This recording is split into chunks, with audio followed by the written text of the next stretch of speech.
What is good, Ninja? OJ over here from PlayerEssence, and welcome to the PE news video that I have here for you guys in my village of gaming. So today we're going to be focusing on the Famitsu sales week for week 31, 2017. That is July 24th through July 30th, and I already went over the media create, and I talked a little bit about the Famitsu earlier in the week as far as where they charted, but something very interesting happened on these charts when it comes to Nintendo Switch sales versus the PS4 and 3DS in the launch of Dragon Quest XI Echoes of the Elusive Age. Plus, I have to give a shout out to my boy Stealth on Twitter, who informed me about some information about the Famitsu sales charts versus the media create. So every single week when you get the Famitsu sales charts, one of the things that everyone notices that Famitsu actually has a higher sales total than the media create. Now, Stealth was asked why that is on Twitter, and he said that Famitsu charts online retailers and media create tends not to. One of the things that kind of backs up that information is that Famitsu always gives like digital sales data when it comes to their end reports, and they talk about download cards and other things. So it does seem like Famitsu takes the extra initiative to make sure that they get online retailers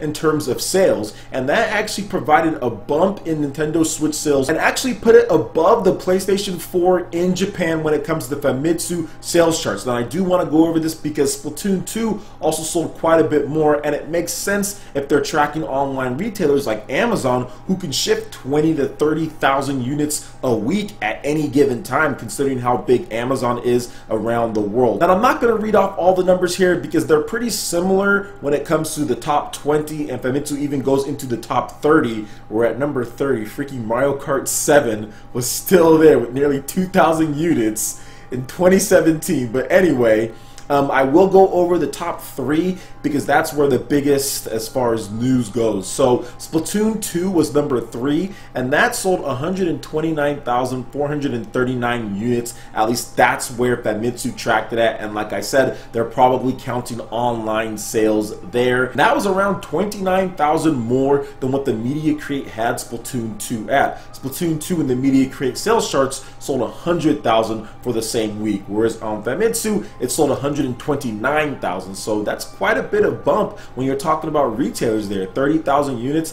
that's definitely not a small amount of games. Heck, some games sell 30,000 units in a couple weeks in Japan. So the fact that they were able to get that amount of bump when it comes to online retailers, that is a big difference there. Now, Dragon Quest Echoes of an Elusive Age, that was pretty much the same across the board. 1,130,468 units on the Nintendo 3DS, with another 950,338 units on the PlayStation 4. However, the big discrepancy was in the hardware. Now, 3DS pretty much sold the same amount, over 40K. Very good for the Nintendo 3DS, shows that the system still has plenty of life. However, the Nintendo Switch did not sell underneath the PlayStation 4 like the media create charted. According to Famitsu, when you're talking about online retailers, which online retail is really big for the Nintendo Switch at this point because of the scarcity of the system, the Nintendo Switch actually sold 105,697 units. That's about 3,000 units plus up from last week. So when you add up the numbers, the PlayStation 4 Pro along with the vanilla PlayStation 4 sold 103,335 units. That is underneath the 105,697 units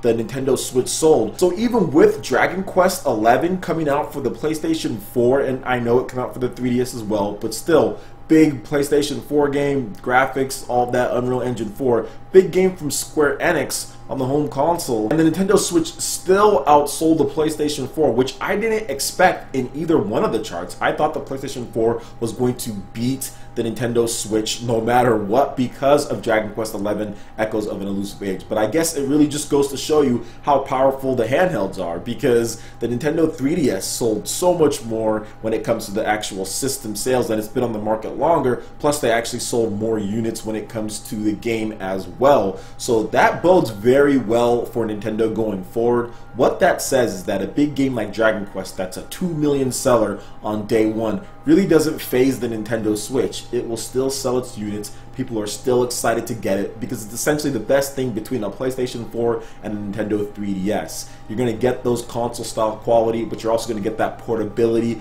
that you want, and just overall nice system, great touchscreen. And Dragon Quest XI is also coming to the Nintendo Switch. We just don't know when. But after seeing these sales and seeing what's going on, Of course, Square Enix is going to want to get that game out as soon as possible in Japan in order to take advantage of what's going on. If Dragon Quest XI actually launched on the Switch at the same time, I swear it would have sold so much. It might have sold nearly to 100% of the Nintendo Switch owners out there. So I do think that while it might not reach 950,000 units sold its first week when it does come out, since it's on the 3DS and it's already on the PlayStation 4, and those systems will have had many of sales since the Nintendo Switch version launches, I still think that it can break 500,000 no problem on day one by the time that it comes out, just considering the install base going up. And this is just granted that the install base does continue to go up and Nintendo can continue selling 60, 70, 80, 90, 100,000 units plus a week,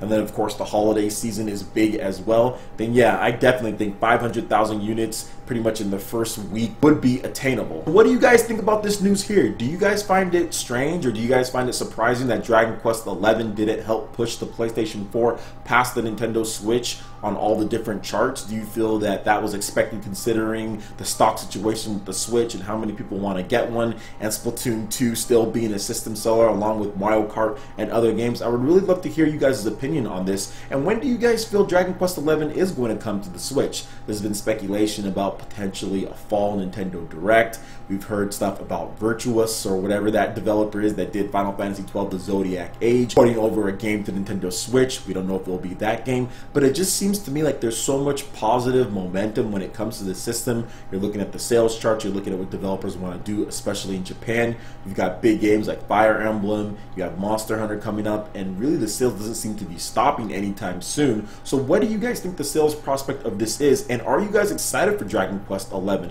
How many of you guys have played the game? I'm not sure if I've really heard you guys' opinions as far as the final build or watching some gameplay, so have you guys checked it out? What do you think about it? Please let me know in the comment section below. I would love to hear what you guys have to say on the matter. And remember guys, Square Enix just isn't done with Dragon Quest XI coming to Nintendo Switch. We still have Project Octopath, we still have Lost Sphere that's coming. That's a great lineup of RPGs for the system, and such a turnaround from the Wii U, where Square Enix really didn't do anything. But it's just so good to see so many RPGs from Square Enix coming in addition to other publishers, and I'm hoping this is really going to just continue to boost the Nintendo Switch in Japan and continue to have great sales, because if it can sell on par with the PlayStation 4 or above it, and of course it's going to handle things here in the States and hopefully do better in Europe, Nintendo's going to get a lot more announcements like they've been getting. It's all based on those system sales and kind of what Nintendo does going forward with their system. So I'm thinking we're going to get a lot more content for it, and Nintendo's going to be better off because of the style of games that are coming and because of the interests around the platform. So out of all the games that Square Enix will be bringing to the Switch when it comes to their RPGs, action games, action RPGs, all of those, what game are you excited about the most? Now, I talked about Project Octopath just a little bit, or I mentioned it. I discussed Dragon Quest XI, that's obviously a big one, and we also have Lost Sphere that's coming out early 2018 in North America and Europe, and October in Japan. So out of all of those games so far, what game are you looking forward to the most?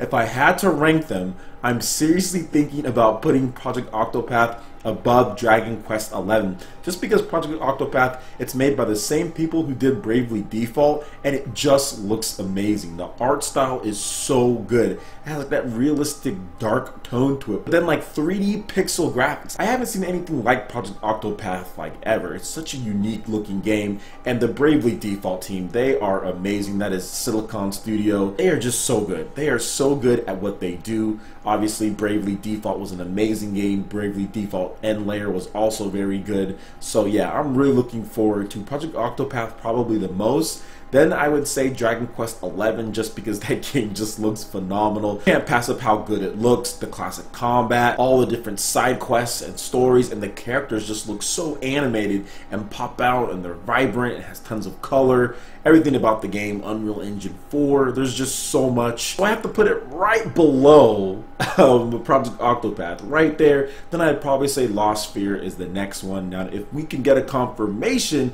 for Seiken Densetsu Collection, then I might have that above Lost Sphere, but that is not confirmed for the States at this point. It's only in Japan, and Square Enix hasn't said anything at this point. So maybe we get localization, maybe we don't, but either way, we're still getting Lost Sphere, which is kind of the throwback to the old school Chrono Trigger and RPGs. Excited for that one as well. So out of all the games I talked about, What are you looking forward to the most? I would love to hear what you guys have to say on that in the comment section as well. Alright guys, that wraps it up for this video here. Go ahead and check out the links in the description below. We've got Facebook, we've got Twitter. Go ahead and give us a like and a follow on our social media. Really helps us spread the content of PlayerEssence across the interwebs in addition to YouTube. Also make sure you check out our Patreon page, pledge any tier, and be entered in to win some awesome prizes each month. In addition to that, we have Discord voice chat and $10 prized eShop tournaments from Mario Kart 8 Deluxe, Splatoon 2, and more. Support PE Live and PE Arena right here on PlayerEssence. Also make sure you hit that like button if you did like this video. Lets me know you guys want more content like this going forward in the future. And subscribe to PlayerEssence for the latest news, reviews, discussions, and more.